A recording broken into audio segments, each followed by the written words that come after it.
2020 fue un año, dejémoslo en complicado.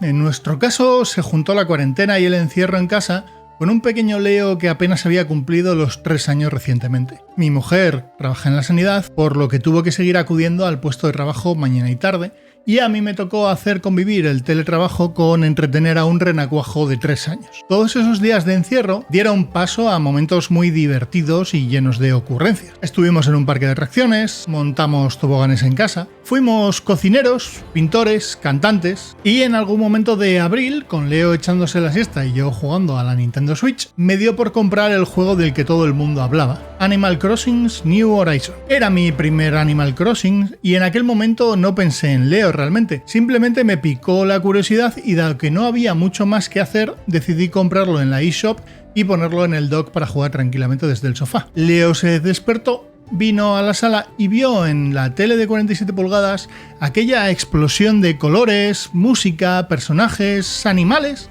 y un niño recorriendo aquella isla junto a su padre con los mandos en la mano. Se sentó a mi lado y me señaló las naranjas. En los siguientes días, una frase típica que empezó a repetirse por las tardes después de merendar fue ¿juegas a las naranjas? Animal Crossing pasó de ser mi juego a nuestro juego. Un lugar donde Leo aprendía vocabulario nuevo cada día durante un ratito. Desde palabras como fósil, búho, nombres de peces, números, plantas y flores con los que aprendíamos los colores y, como no, naranjas. Llegó un momento donde uno de los Joy-Cons pasó a ser su mando, con el que él movía el personaje y yo realizaba ciertas acciones. Y fue entonces cuando me planteé el siguiente paso. ¿Cómo debería aprender Leo a jugar a videojuegos? ¿De qué manera podría ser útil, más allá de la propia diversión? Hace años había leído a Johnny del podcast Game Over una idea interesante sobre esa introducción utilizando Mario Maker. Así que con mi nula idea teórica sobre diseño de videojuegos, pero con muchos años de experiencia jugando, que bien podrían convalidar alguna que otra asignatura, cogí boli y papel y me dispuse a ello. Mario Maker me permitía controlar todo el proceso de aprendizaje y me evitaba que Leo, a sus 3 añitos, tuviese que enfrentarse a cosas como aplastar un bicho, caerse por algún sitio. Eso podría llegar más adelante y todavía no era el momento. Además me permitía darle pie a que él, viendo cómo yo creaba aquellos niveles, más adelante él entrase en este juego de crearse sus propios niveles, diseñando en papel la fase de ideación y llevándolo después al juego real, aprovechando y haciendo del juego algo mucho más reflexivo e interesante. Utilizando las llaves de la Casa de la Lógica, lo primero que hice fue definir las 2 leyes más básicas, los pilares, que iban a regir el mundo que estaba a punto de crear para Leo. 1. No podía haber enemigos.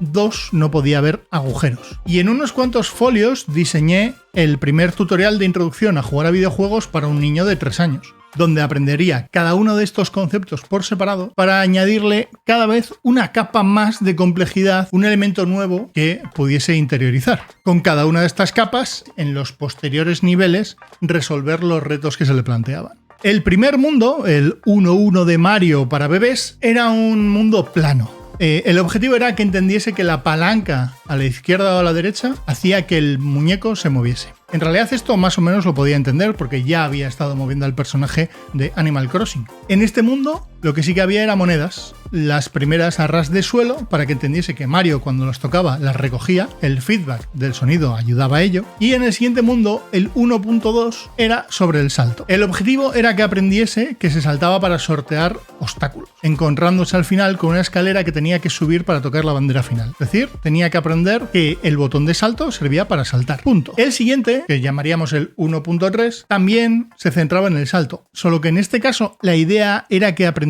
que había distintos niveles, distintas alturas en el salto en función de cómo apretase el botón. Para esto se iban colocando columnas de bloques de distintas alturas hasta la altura que exigía que presionase el botón al máximo. Todo esto, por cierto, la idea no era ayudarle en nada, simplemente explicarle cuál era el botón de salto y dejarle que él aprendiese con la práctica. El resto básicamente tenía que descubrirlo por sí mismo. El siguiente mundo, el 1.4, era un mundo especial. Era la primera prueba de lógica que se le presentaba en el juego. Un puzzle al que se tenía que enfrentar. Tendría que darse cuenta que había una interrogación que soltaría una seta y que con el nuevo tamaño de Mario podría romper los bloques que hasta ese momento simplemente los golpeaba con la cabeza. Rompiendo ese bloque podría llegar hasta la bandera que ya había interiorizado que era el final del nivel. Es decir, que para conseguir A, primero tendría que resolver B. Y en el último mundo era un conjunto de todas estas mecánicas, pero sobre todo era aprender que no todo es moverse hacia la derecha. El nivel arrancaba con el típico movimiento hacia la derecha para luego más adelante forzarle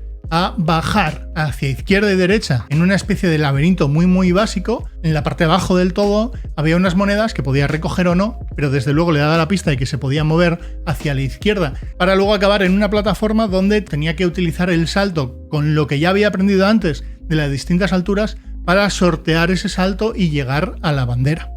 Con esto Leo aprendió las mecánicas más básicas que se pueden aprender a nivel del mundo de los videojuegos de una manera muy simple, muy sencilla, muy para niños muy pequeños, que es como debe de ser. Y a partir de aquí, de alguna manera, sky is the limit. Es decir, los siguientes pasos serán ir aprendiendo mecánicas distintas dentro de distintos juegos adaptados a su edad. Es decir, no podemos saltar a juegos de niños de 12 años y demás.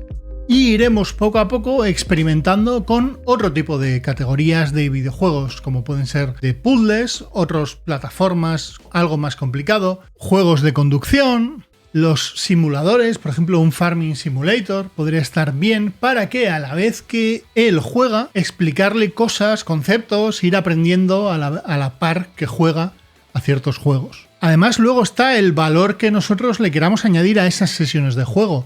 Utilizar un juego donde van saliendo elementos, flores, colores, para que ya no solo aprender los propios colores, sino utilizarlo para aprender, por ejemplo, palabras en inglés, si el juego está en inglés. Son formas de, dentro del entretenimiento, darle ese girito de más que seguro que en el futuro le viene bien. De momento, eso sí, el crío disfruta como un enano, que es lo que tiene que hacer. Su padre todavía más, que soy yo. Y iremos viendo si en siguientes etapas, bueno, os cuento por aquí cómo va evolucionando esto y hacia dónde va tirando él, porque al final del día es lo que él quiere hacer en el mundillo en este mundillo de los videojuegos. Más allá de pasárselo bien, veremos por dónde tira. Así que, con esto, hasta el siguiente vídeo.